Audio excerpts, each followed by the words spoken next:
Hey guys, welcome to the channel and welcome to this video. Today I'm going to be talking a little bit about university accommodation. In particular, this video is going to be about Cardiff University. Obviously, I haven't stayed at all of the different accommodations, so I can't tell you specifically about each one in detail, but I can share my experiences from the accommodation that I stayed in for my first attempt at first year. There are some things that you know going into it, and there are some things that you find out along the way, and I think it'd be helpful to share some of those. So let's get started.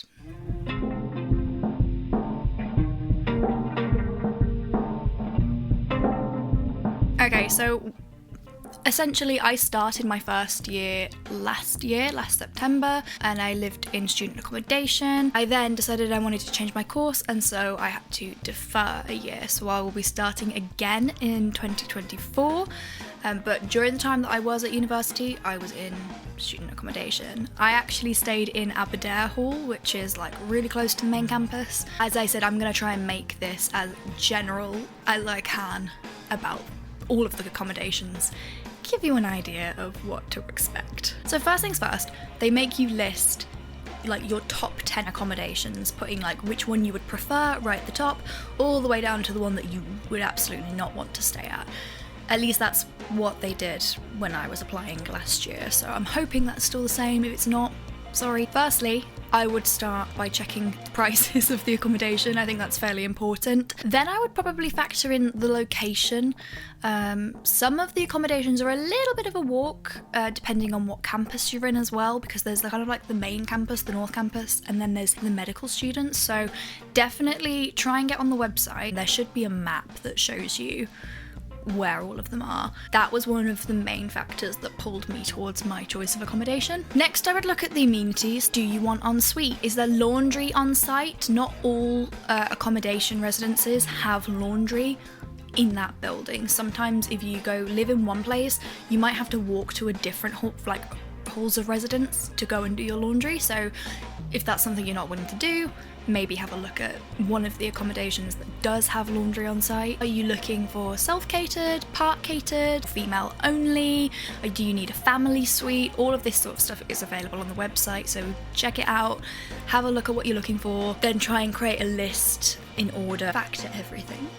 Also, each halls of residence is going to have a very different feel to it. Generally speaking, from what I can gather, the Taliban residences are a little bit more party central, so if that's your thing, go for it, great. If you're a little bit more like me and you want quieter living, have a look at some of the other options, and generally speaking, if you go on the website and you actually click on the different options for the accommodations, it will tell you whether it's quiet living or not. Okay, what to expect. Let me just start off by saying my experience, even though it was only a little snippet, was by no means bad, but you do have to kind of accept that you're gonna come across situations that maybe you didn't think you'd have to deal with. I think the main point is accepting that you're going to be with a really wide range of people, varying ages as well. You're going to have some people like myself who have come in as like mature students, and then you're going to have some people that have come straight from school, some people that have lived on their own already, some people who have not. And I think it's important to remember that not everybody knows what they're doing. People are still learning on how to live as an adult and how to live on your own and what is acceptable. So in my accommodation, I was in the garden wing, and there were 12 people all in one flat. And in Old Hall, it's 24 to a flat, I believe. Although it's kind of like a floor of a building, so it's not really a flat as such. So it was a little bit, you are kind of like living on top of each other a little bit. But I know that in other residences like the Taliban's, I think it's 4 or 6 to a flat. I personally would go about creating a system for things like chores, bins, cleaning, because otherwise it just gets a bit awkward as to who's expected to do it. I think establishing whether, for example, you're going to have flat shared toilet roll or whether everyone's just going to go and buy their own, you need to sort of figure that dynamic out, and I think that very much depends on who you share your flat with. Something that a lot of people have worries around are communal bathrooms. Not all of the accommodations have ensuite, and if you're in an accommodation where you have shared bathrooms, sometimes that can, stress people out a little bit. So I thought I'd give a bit of an insight into that, because obviously my flat had 12 people sharing one bathroom area. We had 3 showers between us and 2 toilet cubicles, 2 sinks. And it was fine. We were never at any point, waiting for the showers. I never heard about anybody, not being able to shower when they needed to. It just sort of worked. I personally recommend bringing with you either a plastic basket or a metal wire basket or something that you can carry your toiletries in, and then take them back to your room, because the showers aren't designed for you to keep all of your stuff in there. So just, bring your toiletries in with you and then take them when you go. I also recommend getting yourself a pair of sliders or something for the showers. It's not that they're gross at all, it's just, I don't know, something about communal bathrooms, I just think it's probably better that you wear some sliders in the shower that you don't mind getting wet. So just nip down and get a cheap pair of sliders for the showers. That's all I'm gonna say. Okay, the rooms. The rooms weren't massive, although this does kind of vary depending on where you go. Sometimes you can get really small rooms, sometimes they're a little bit more spacious. But to be honest, they're just designed to do a purpose. They're kind of designed just to let you sleep before you go to your next classes the next day, so they're nothing special. Unless, of course, you are going private, in which case, if you're going to Zenith or some of those tower blocks, which are uber fancy, then I don't know, you might have nicer rooms, but they're just bog standard uni rooms. You'll have a desk, you'll have a bed, you'll have a wheelie chair usually, although actually ours had the wheels taken off them, so clearly something's happened in the past. You can bring fairy lights if you like fairy lights. I like fairy lights, but they have to be battery pack fairy lights. You can't have them plugging into the wall because of fire hazards and yada yada yada. You do tend to have hangout spaces in terms of in your kitchen. You'll have a big kitchen table or a small one, I don't know, with chairs around, enough for your flatmates. We tended to use our rooms as our hangout spots though,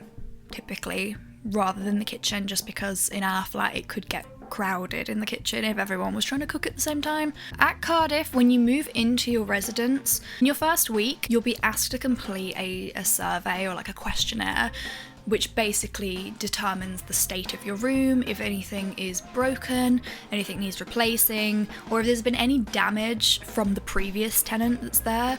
It'll ask about that so that the university knows when you get there what damage was done by you and what damage was already there. So yeah, if you just report, say if, I don't know, your wheelie chair is broken, you can put it on the system and someone from maintenance will come and give you a new one at some point. But just to be safe, I'd still just take photos around the room just so you can prove that when you got there it was already like that, if there is any problems. There wasn't with my room. My pet peeve was the laundry system. So many UK universities use Circuit Laundry, which is a laundry service which I think is at this point known for being unreliable. The prices are a little bit steep. I won't lie. I think it was £3 for a wash, so if you have got laundry, I recommend leaving it as long as you can, just because it does rack up really quickly. In Aberdare, there were 2 washing machines and then 2 tumble dryers, I want to say. Yeah, and there were separate charges, so you had a washing machine that you paid for and then you could pay for the tumble dryer as well. Circuit Laundry does come with an app. However, my first 2 weeks I couldn't use the app, it just wouldn't work. I'm not exactly sure why, it's a Circuit Laundry issue. In that case, there is a physical card you can use, but to put money on the card, the machine that is located at Aberdare at least only takes banknotes, I think like 20s and 10s. So you can't put money on via a card. So in that case, you need to go and find yourself an ATM. You can find the ATMs dotted around the city centre. There's also one, I believe, outside one of the Tesco's. I think it's a Tesco Express in the Cathays area, just behind the Students' Union. There was one instance for like one of the weeks where I couldn't put money on the card and I couldn't use the app, in which case me and my flatmates, we had to get a bucket and just wash stuff in the showers, which you're not supposed to do. There's signs telling you not to do it, but like, I don't know how else we were going to wash our clothes, so we did it. No regrets. This actually brings me to my secondary point. Bring a drying rack, like an airer, with you. Otherwise you have to keep paying for the tumble dryers, and sometimes they're not as effective as they should be. It just saves a lot of hassle. You can just leave it up in your room. But I will say, if you do this, air your room, like ventilate your room, open some windows, maybe get a dehumidifier, because the last thing you want is mold building up, which did happen to a couple of friends of mine, and they had to phone maintenance and scrub it down, and it wasn't great. You know, keep it ventilated, keep it breathing, otherwise you will find that in the corners of the room things start to get a bit damp, and you do not want that. I feel like it's almost a rite of passage to lock yourself out of your dorm room. Right, so getting in and out of your accommodation. You'll be given on like Freshers Week your ID pass, which is usually on like a lanyard. It's got your ID photo on it, your student number, what your school is, and then you'll be given either a key to your room or like a card that just like scans against things. If at any point you leave your key or your card in your room and you get locked out, you will need your student ID to go to reception and ask to be let back in, or if you lose your key or your card, you'll need a form of your student ID so that they can prove it's you and give you a new key. If you have also forgotten your physical student ID card, don't stress. Most of us carry around our phones with us at like all times. There is a Cardiff University student app and your ID will be on there as well, so you can show them that. But yeah, try not to forget your card, otherwise you get locked out and you either have to like phone one of your flatmates to let you back in, or if no one's around, you do have to do the walk of shame, or phone security if it's nighttime, so I don't recommend. Following on from that, like security wise, be aware of who is coming in and out of your university accommodation, because we did have a bit of an incident at my halls of residence where somebody, basically two members of the public, tailgated a student into the accommodation. The student just thought they were someone's family members and didn't think to question it, which, you know, it happens. These just looked like two lost tourists. I don't think they knew where they were going. Two random people just ended up inside the university residences, which obviously is not great. Luckily, they were absolutely fine. They were just lost. But just if you don't recognise somebody that's trying to get into your flat, or if people look a little bit lost and they don't look like students, if they've not got their lanyards on, maybe just ask them who they're there to see. And equally, if you've got family coming to see you at university, I would recommend going to meet them from wherever they are. Don't tell them to just like walk through random student buildings, because security won't be very happy with you.